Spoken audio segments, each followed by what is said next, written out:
David Lima Correra. Buenas tardes, doctor. Presente. Buenas tardes, David.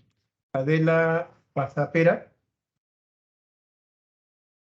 Presente, doctor. Buenas tardes. Buenas tardes, Adela. Andrea Guachua. Buenas tardes, doctor. Presente. Hola, Andrea. ¿Cómo estás? Qué gusto. Milagros, mamá.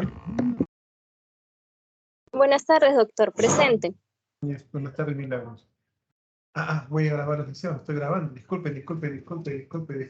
Sí, está grabando. Qué bueno. Está bien. Estoy grabando. Sofía Guamaní. Buenas tardes, doctor. Presente. Buenas tardes, Sofía. Juanito Hurtado. Buenas tardes, doctor. Presente. Buenas tardes, Juanita. Ángelo Limo. Presente, doctor. Buenas tardes. Buenas tardes, Ángelo. Perla Lucas.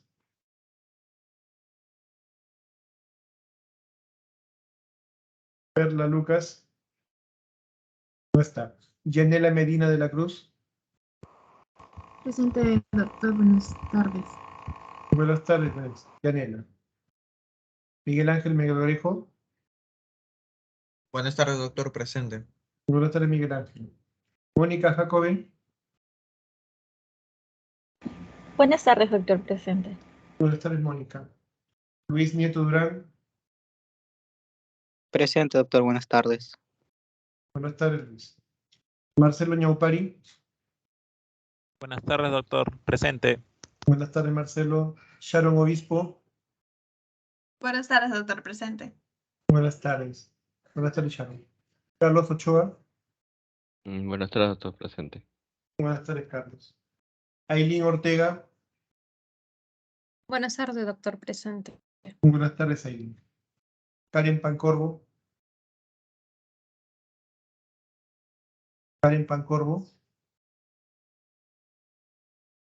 No está.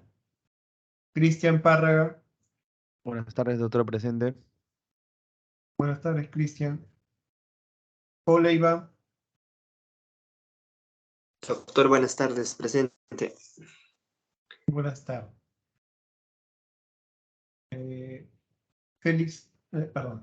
John Pérez Fernández. Buenas tardes, doctor. Presente.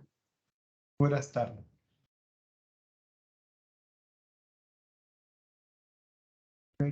Félix Prado. Creo que mencioné Félix Prado. Buenas tardes, doctor. Félix Prado. Buenas tardes, Félix. Stephanie Pumahuanca.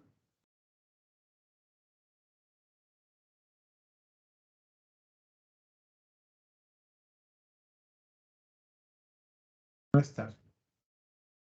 Lía Requena. Presente, doctor. Buenas tardes, Lía. ¿Alguien que haya olvidado en la asistencia? Doctor, buenas tardes. Martínez Luyo. Karina Martínez. Correcto, Karina. ¿Alguien más? Gracias, doctor. Doctor, buenas tardes. Juanca. Lucas. Perlas Lucas. Doctor, buenas tardes. Ya Perlas. ¿Quién más? Stephanie Pumahuanca. Sí, doctor. Por favor. Gracias. Correcto. Bien, vamos a la presentación más compartida. Buenas tardes. Ana Jara también. Ana Jara. Oye, Ana, recién. Qué curioso. Ya, Ana, listo, te tengo listo. Creo que tenéis problemas con internet, ¿no? Sí, doctor, pero ya voy a conectarme de la computadora ahora. Voy a tratar de conectarme. Bien, nos vamos a la clase. Parto pretérmino. Parto pretérmino, un gran problema de salud pública en la atención neonatal, por el gran impacto que tienen, no por las gestantes, sino por el producto prematuro que enfrenta a los servicios de salud, tanto en el equipamiento, infraestructura y también a la disponibilidad de los recursos humanos, el recurso profesional. Parto pretérmino es un gran problema serio en nuestro país. De tiempo en tiempo estamos acostumbrados ya no estamos acostumbrados a ver noticias en la televisión, en los periódicos de gestantes que han llegado a un hospital de emergencia para recibir atención especializada, gestaciones pretérmino menor a 37 semanas, 32, 28 semanas, y no pueden ser hospitalizadas porque no se encuentra con el ventilador, no se encuentra con la cuna, no se encuentra con los recursos para salir al frente de estos embarazos de alta morbilidad. ¿Y qué pasó? Pues que el tema es bastante complejo. No solo implica el equipamiento, la infraestructura, sino el recurso humano. Además, el impacto de la atención de un producto pretérmino no se limita al momento, sino con las secuelas que puede dejar a largo plazo. Un pretérmino, cuanto más lo sea, cuanto más prematuro extremo sea, el impacto de la discapacidad o lesiones que puedan limitar su calidad de vida son mayores. Tanto así que estas limitaciones pueden trascender durante toda su vida, Entonces, estamos viendo acá que un tema ya no es solo de atención del establecimiento de salud, sino que también afecta o repercute en la vida de la familia, en el núcleo más cercano, en la familia. Cuando si sobrevive un prematuro extremo con las secuelas que puede haber. La prematuridad es un problema que lo vamos a ver siempre. Es más, las estadísticas son bastante terribles porque nos hablan de que la prematuridad está en alzada, no ha disminuido. En la medida que nuestros conocimientos para poder manejar un pretérmino mejoran, tenemos cada vez más evidencia de mejores abordajes, de mejores opciones para un prematuro extremo. También la movilidad para con ellos está presente. Bien, esta es la bibliografía a tener en cuenta, por favor. Lo que dice Williams, en quinta edición. El resumen light que vendría a ser el Beckman, que es un buen texto, en mi opinión, denuncio que todos deben tener un libro coescrito con el Colegio Americano de Ginecología y Obstetricia. El Callahan, de internado rotatorio. El obstetricia de Gabe, que está para los que quieren leer ya más profundamente sobre estos tópicos. Y este libro de origen inglés, que resume la Escuela Europea de Ginecología y Obstetricia de Simons. Muy buen texto. Cualquiera de ellos muy bueno. En particular me decanto por estos dos, el Beckman y el internado rotatorio, porque son libros que ustedes los pueden leer. En una tarde pueden leer 2, 3 capítulos. Y es muy sintético. Bien, vamos a lo que es parto pretérmino. ¿Qué se define un parto pretérmino? La imagen en la esquina derecha es bastante elocuente, un prematuro extremo. Nótese el tamaño del prematuro extremo en las palmas de las manos, ¿sí? En la palma de la mano de la persona que lo sostiene. Definitivamente es pequeñísimo, probablemente no llega ni siquiera a los 25 o 30 centímetros de estatura. Bien, la definición. La presencia de contracciones uterinas. Con o sin dolor. Bueno, generalmente es con dolor. Además de cambios cervicales. Entonces hay la presencia de contracciones uterinas. Las contracciones uterinas que pueden ser dolorosas generalmente y que se asocian a cambios cervicales. Es decir, hay incorporación, es decir, adelgazamiento o borramiento del cuello uterino y la dilatación cervical, que para efectos de un parto pretérmino tiene que ser mayor o igual a 2 centímetros y que ocurre entre las 22 semanas cumplidas, y las 36 semanas y 6 días, o mejor dicho, hasta un día antes de las 37. Porque se entiende que 37 semanas en adelante ya es un producto alterno. Como les resalto, es un gran problema médico-social que lamentablemente ha aumentado con el tiempo y es principal causa de mortalidad, morbimortalidad neonatal, 70%, y la causa más frecuente de hospitalización prenatal. No al momento, sino posteriormente inclusive. En los recién nacidos prematuros con peso menor al kilo, las 3 principales causas de mortalidad son la primerita, de lejos, la más fuerte, la más terrible, la insuficiencia respiratoria, y esto porque el pulmón natal de un pretérmino apenas ha completado su desarrollo, cuanto más prematuro sea, y al no tener esa madurez donde básicamente deberíamos encontrar los neumocitos tipo 2 produciendo surfactante, una especie de fosfolípido que reviste los alveolos. Al no haber este surfactante, los pulmones, prácticamente los alveolos, colapsan ante la respiración, ¿sí? Un fenómeno capilar, podríamos decir, y el pulmón, el feto, el recién nacido, en el neonato pretérmino, se ahoga en sus propias secreciones. Es terrible este cuadro. Esto lleva a la insuficiencia respiratoria, a la membrana y hialina. Es una de las patologías. Las infecciones porque tiene un sistema inmunológico apenas desarrollado y las malformaciones congénitas, bueno, ¿sí? Asociado pues a la prematuridad. Esta es la clasificación según la edad, según edad de nacimiento, la OMS habla de prematuros extremos, menor a 28 semanas, donde la compatibilidad para la vida es bastante venía menos. La compatibilidad para que puedan nacer y sobrevivir por debajo de las 28 semanas es prácticamente una cuestión anecdótica, puesto que la gran mayoría, cuanto más prematuro, sobre todo extremo sea, menos capacidad de sobrevivir tienen. Los muy prematuros, estos sí ya pueden sobrevivir en un hospital adecuadamente equipado, 28 a 32 semanas. Los prematuros moderados o tardíos, los que tienen la mejor expectativa de sobrevida, de 33 a 36 semanas. Estos se pueden considerar casi a términos, y que muchos de estos productos a las 33, 36 semanas, este grupo C, no van a requerir mayor intervención. También hay una clasificación que propone el Colegio Americano de Ginecología Obstetricia, la COG, y la Sociedad de Medicina Materno-Fetal. Nos habla de dos grupos. El prematuro tardío, aquel que está entre las 34 semanas a 36 semanas y 6 días cumpliditas, y el término temprano, que va más o menos entre las 37 hasta las 38 semanas y 6 días. La finalidad de esta clasificación de la COG y el SMFM es contribuir a reconocer la contribución de la edad gestacional en estos rangos de riesgo neonatales. También otras definiciones conexas a la prematuridad vienen a ser estas siglas que están en relación al peso fetal. Cuando un feto nace por debajo de los 1000 gramos, menor de 1 kilo, se habla que es un extremo bajo peso al nacer. Extremo bajo peso al nacer, por debajo de 1 kilo.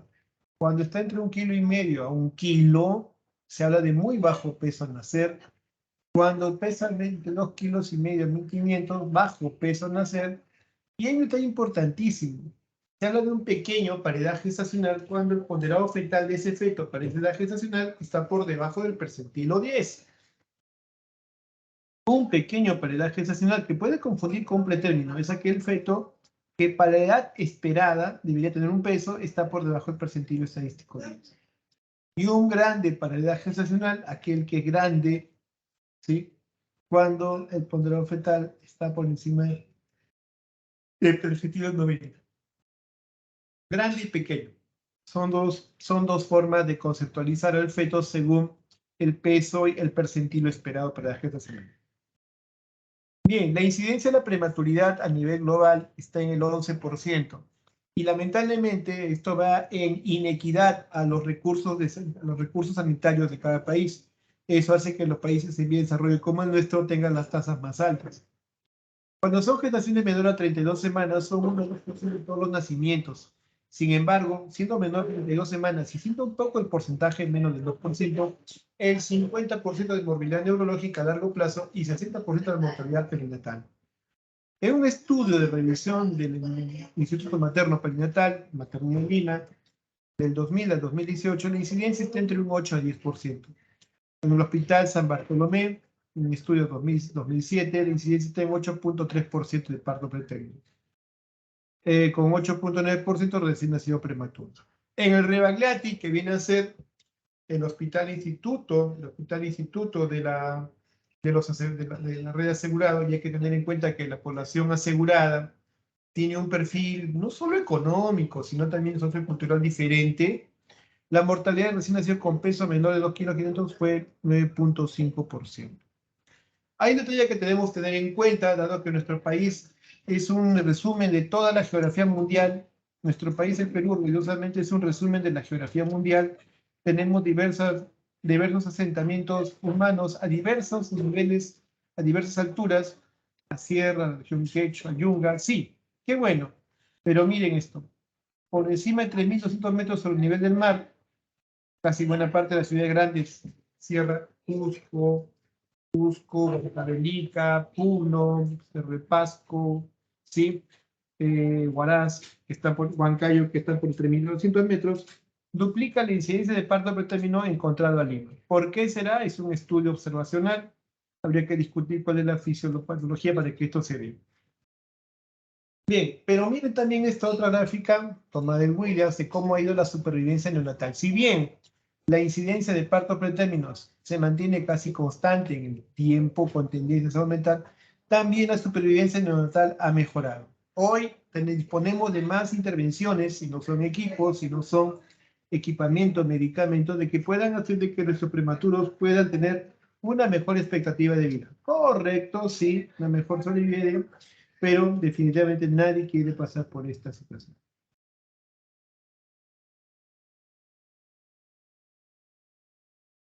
La etiología actualmente se considera que es un síndrome en el cual intervendría muchos factores de riesgo.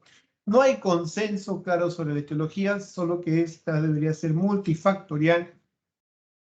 Y podemos tener estas dos condiciones. El parto pretérmino espontáneo, que es lo más frecuente. Un parto pretérmino espontáneo es aquel que se viene así solito, de la nada comienza a aparecer la contracción, dilatación, cambios cervicales. Eso es lo más frecuente, 2/3 partes. 15% tienen antecedentes de parto pretérmino, siendo uno de los factores de riesgo más notables el antecedente de parto pretérmino, y 85% son mujeres primigestas o que han tenido embarazo término. Luego del embarazo del parto pretérmino espontáneo tenemos el iatrogénico, el cual nosotros le hemos provocado, pero lo hemos provocado muchas veces por una indicación médica, por decir, llega una gestante de 32 semanas con preeclampsia severa. Tenemos que interrumpir la gestación, sea parto vaginal o cesárea. Pregunto, ¿eso no es parto pretérmino? Por supuesto que sí, es un parto pretérmino. Y se cree que las infecciones, sobre todo las infecciones del tracto genital, urogenital o sistémica, podrían ser el factor causal. De hecho, hay una correlación entre parto pretérmino, RPM e infección. Así que el parto pretérmino espontáneo, que se puede ver en las 2/3 partes, 40-50% de los casos, o RPM pretérmino, 25-40%, o una indicación iatrogénica, 23%, de lo que nos encierra la etiología. Bien, le decía entonces los factores de riesgo, el más fuerte, el más importante, el antecedente de parto pretérmino previo. El antecedente de parto pretérmino previo, el embarazo múltiple también lo está, la ruptura prematura de membranas que contribuye no solo a parto pretérmino, sino a mortalidad perinatal, el polidramnios por el aumento del líquido amniótico, el cual haría que el útero esté en una situación de tensión irritable, el desprendimiento prematuro de placenta, la placenta previa, es decir, cuadros de hemorragia de la segunda mitad del embarazo, anomalías uterinas, cirugías cervicales vaginales previas, óbito fetal y extremo de la vida fértil. Por otro lado, el bajo nivel socioeconómico, un gran impacto en el promedio, el tabaquismo, que no es bueno para nada, solo contribuye a más lesiones, a más mortandad, el abuso de sustancias, si no son drogas, el periodo intergenésico corto, se habla de un periodo intergenésico corto cuando es menos de 2 años, un mal estado nutricional o un déficit en la nutrición, una pobre o baja ganancia de peso materno, e infecciones como la colonitis, pielonefritis pueden ser causales, así como la falta de atención prenatal, el estrés, el esfuerzo físico o la... Pues a todo esto hay que prestar importancia. En la fisiopatología, si bien no tenemos una causa clara etiológica, se espera que en la fisiopatología los mecanismos sean múltiples y complejos. Múltiples y complejos, y tal vez no hay alguna actividad que haga de repente que sea determinante por sí sola. Entonces, muchas veces es multifactorial. Pero lo que sí se sabe es esta secuencia de 6 pasos o la cascada de eventos que tienen que ver, uno, con los niveles bajos de progesterona. Y acuérdate que la progesterona es una hormona que tiene que ver mucho con la quiesencia o estabilidad uterina.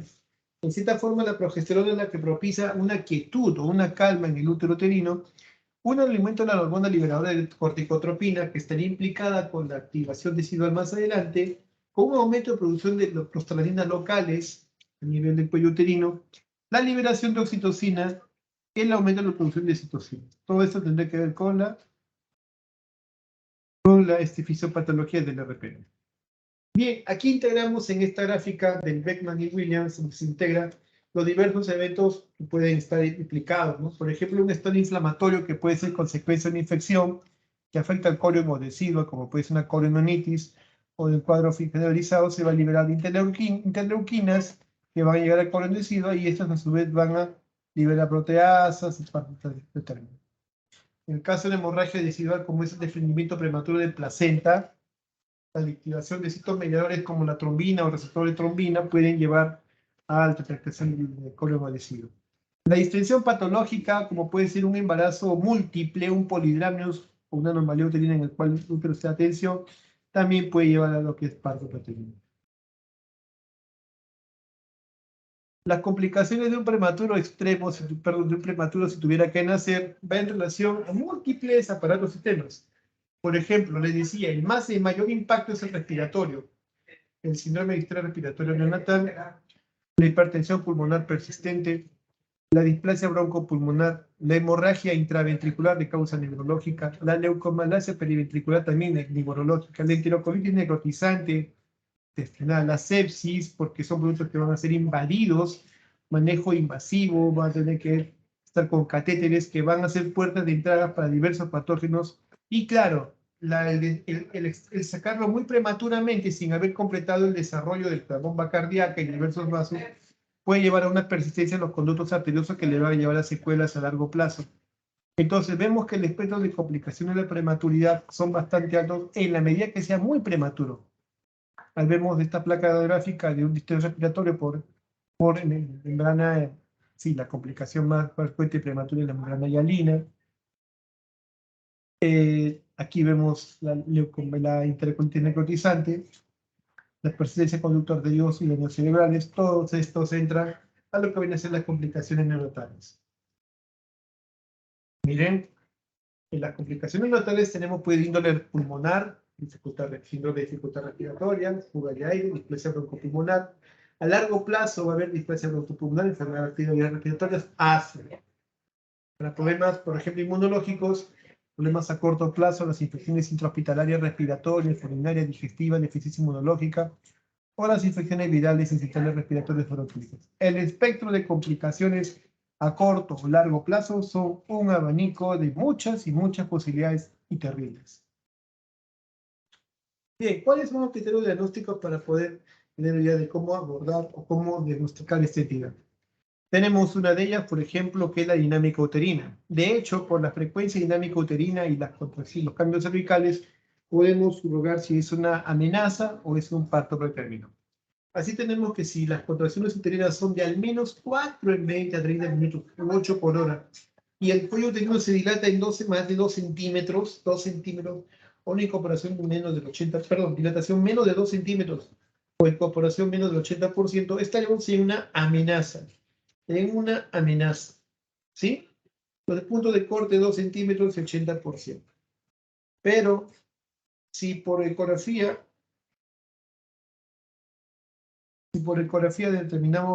podemos determinar la longitud cervical. Este es otro parámetro muy importantísimo. En las 4 imágenes que se les muestra, son diversos cortes del cuello uterino por ecografía transvaginal. Son ecografías intencionadamente hechas para valorar lo que es la longitud cervical. Y claramente podemos ver en las 4, ¿sí?, cómo esa longitud cervical puede cambiar en el tiempo. De hecho, es uno de los mejores marcadores hoy por hoy. También hay otro marcador, este sí es serológico, que es el dosaje de fibronectina fetal.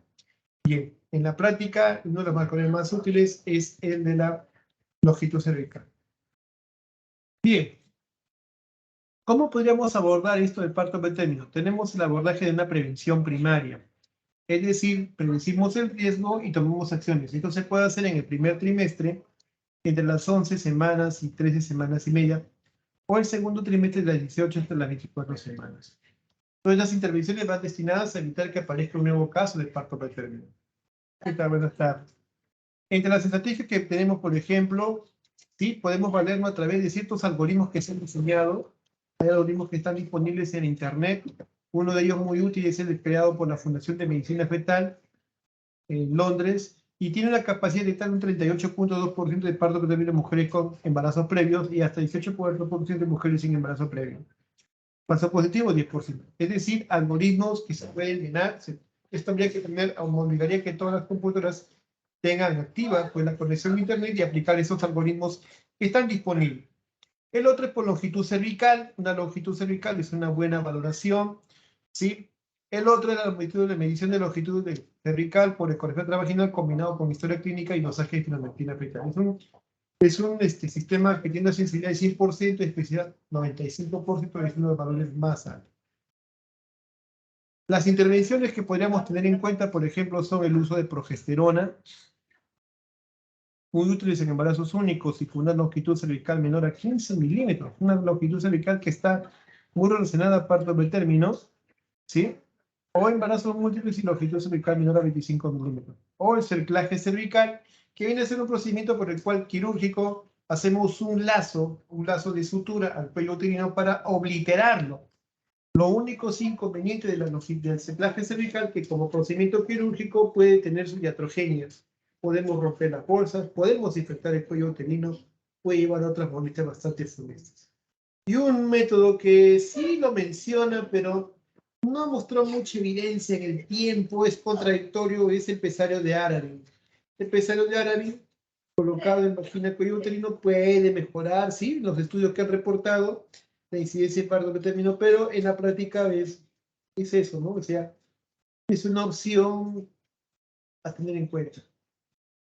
La Sociedad de Medicina Fetal en el 2011 emitió un flujograma de manejo con los pacientes feto único, que en el caso de que fuera un feto único, y tuviera o no tuviera antecedente de parto pretérmino. Las cosas se complican si hay antecedente de parto pretérmino.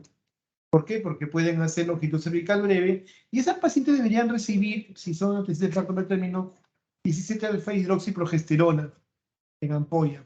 La progesterona puede permitir que la gestación tenga un poco más de sobrevida. Y la longitud cervical se hace seriadamente de 16 a 24 semanas. Si en algún momento esa longitud cervical es menor a 25 milímetros, cerclaje continúa con la difitalfibrosis. Pero si la longitud cervical es mayor o igual a 25, me dice que no necesito, podríamos ir solo con difitalfibroxiprogesterona. Ahora, si no ha habido parto pretérmino previo, la longitud cervical se tiene que hacer a 18 a 24 semanas. De tal manera que cuando es menor a 2 centímetros, progesterona vaginal, o mayor a 2 centímetros, control prenatal alto medio.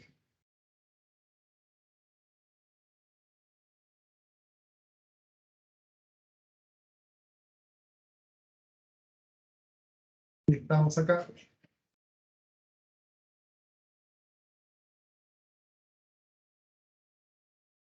Bien, esta tabla resume las recomendaciones de la Sociedad de Medicina Fetal. Eso está vigente, eso fue publicado en 2011, sigue vigente hoy por hoy.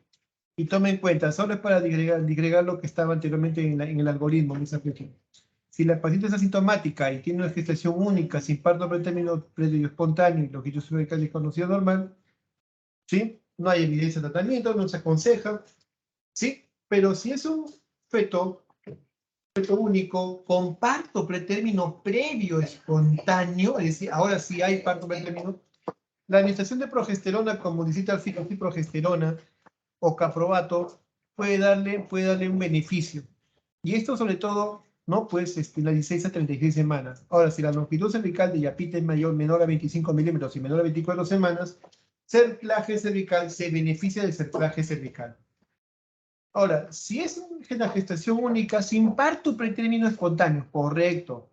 Sin parto pretérmino, pero longitud cervical menor a 2 centímetros a las 24 semanas, progesterona. Se aconseja darle progesterona al día hasta las 36 semanas.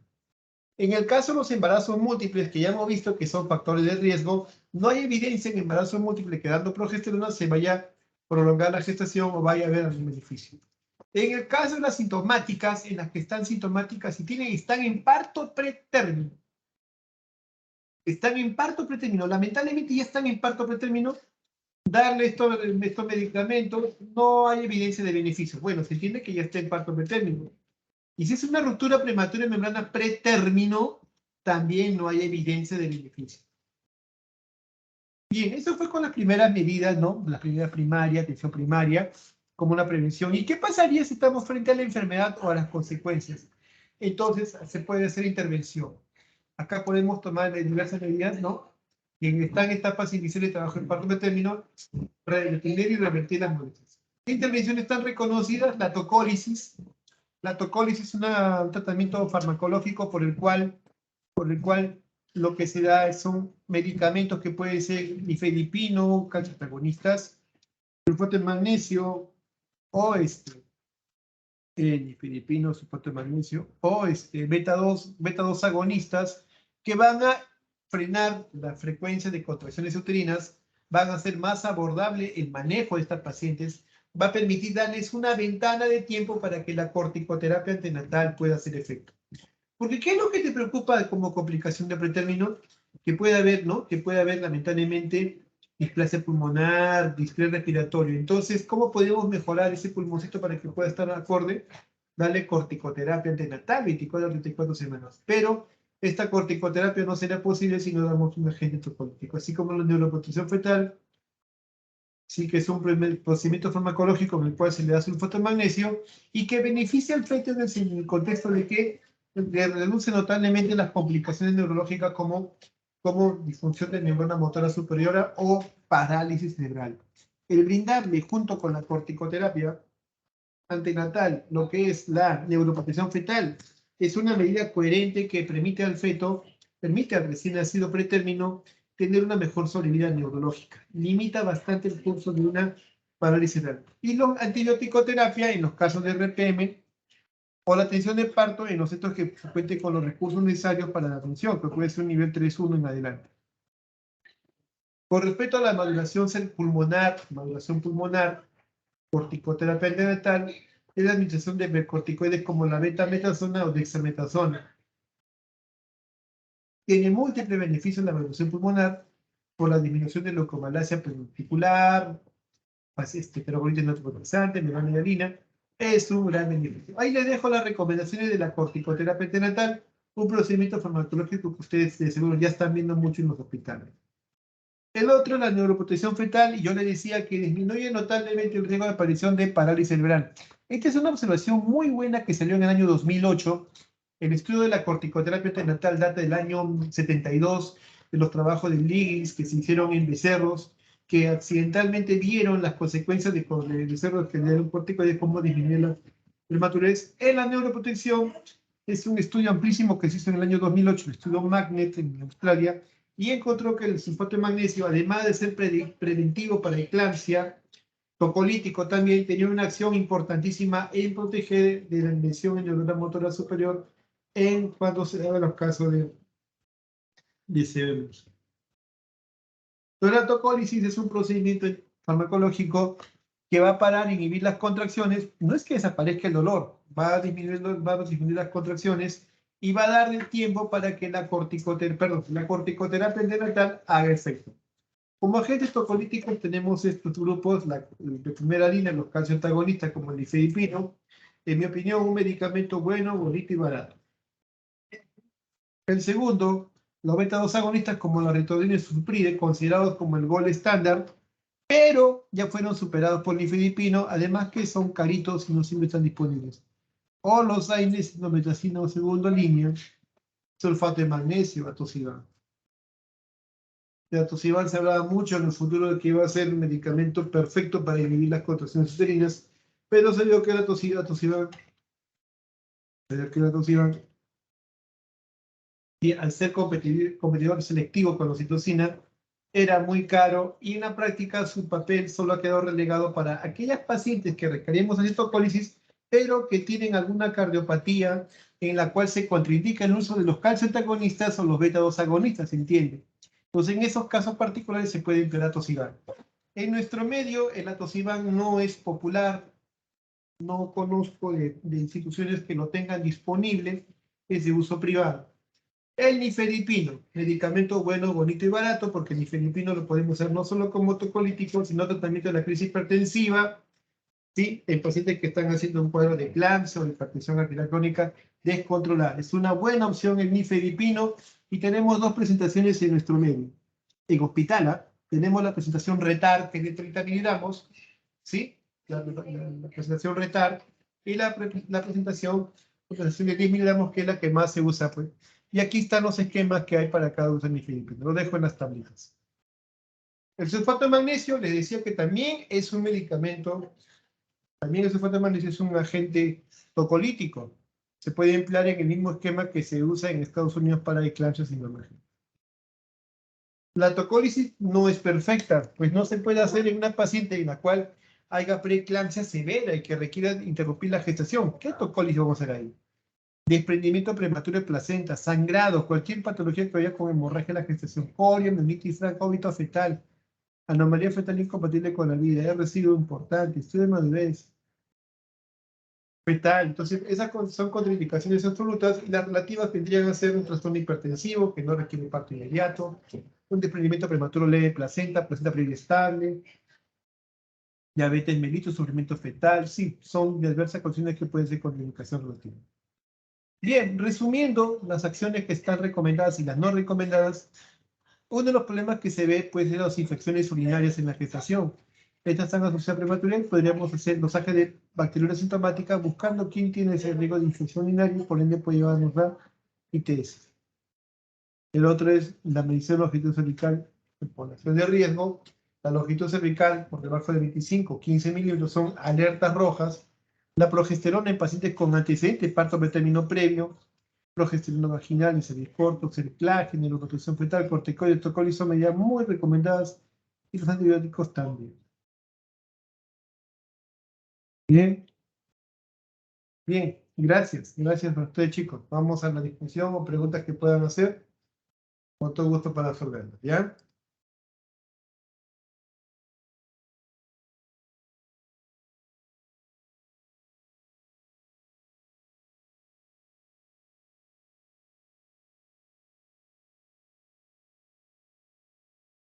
No. Buenas tardes, doctor.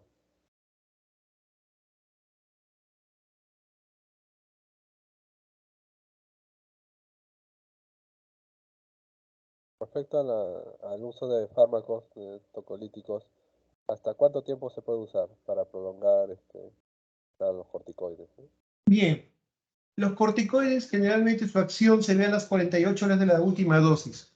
Y los corticoides casi siempre se administran por 2 días consecutivos. Es decir, 2 días de mediación de corticoides más las 48 horas, que son 2 días más, 4 días. 4 días sería el hipotético de tratamiento con la tocólisis. No tiene sentido administrar 5, 6 días, una semana, 2 semanas a agentes tocolíticos. Su único propósito es darle una ventana de acción, un tiempo de acción para la corticoterapia neonatal. Así que, insisto, no hay sentido en dar corticoides, ¿no?, prolongadamente. No da ningún beneficio.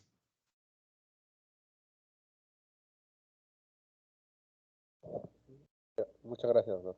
No, porque...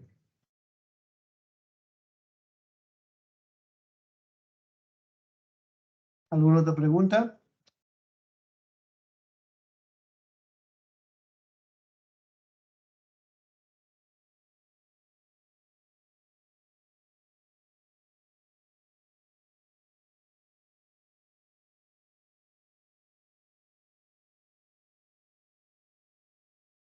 Bien, si no hay más preguntas, entonces daríamos por acabada esta sesión. Está siendo grabada. Jóvenes, no habiendo más preguntas, damos por concluida esta actividad. De acuerdo, doctor. Muchas gracias. Gracias, doctor. Gracias, doctor. Que tengan muy buenas tardes. Gracias, doctor.